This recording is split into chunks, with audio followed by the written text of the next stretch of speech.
پہلی ایٹمی سائنسدان سمیرا موسیٰ 3 مارچ 1917 کو پیدا ہوئی۔ انہیں 5 اگست 1952 کو یہودیوں نے قتل کر دیا۔ وہ غربیہ گورنریٹ کے زیفتہ سلیٹر کے گاؤں میں پیدا ہوئی تھی۔ وہ پہلی مصری ایٹمی سائنسدان ہے اور قاہرہ یونیورسٹی میں فیکلٹی آف سائنس میں پہلی ٹیچنگ اسسٹنٹ تھی۔ اس وقت لڑکیوں کے لیے یہ ڈگری اور پوزیشن حاصل کرنا عام بات نہیں تھی۔ سمیرا موسیٰ کی ذہانت کے بارے میں بتایا گیا ہے کہ انہوں نے سیکنڈری اسکول کے پہلے سال میں الجبرا کی سرکاری کتاب میں غلطیاں نکال کر ان کی درستگی کی۔ اسے اپنے والد کے خرچے پر چھاپا اور 1933 میں اسے اپنے ساتھیوں میں مفت تقسیم کیا۔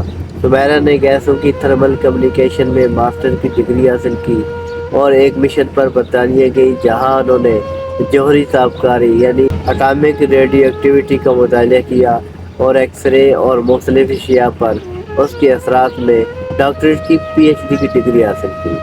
آپ نے 1 سال اور 5 ماہ میں ہی اپنا مقالہ مکمل کر لیا تھا اور دوسرا سال مسلسل تحقیق میں گزارا، جس کے بعد وہ ایک اہم مساوات پر پہنچی جسے اس وقت مغربی دنیا میں قبول نہیں کیا گیا تھا، جو کہ تانبے جیسی سستی دھاتوں کو فشن ری ایکشن پر مجبور کرتا ہے اور پھر ایسے مواد سے ایٹم بم کی تیاری جو ہر کسی کے لیے قابل رسائی ہو، لیکن اسے ڈاکٹر سمیرا موسیٰ کی عرب سائنسی تحقیق میں لکھا نہیں گیا۔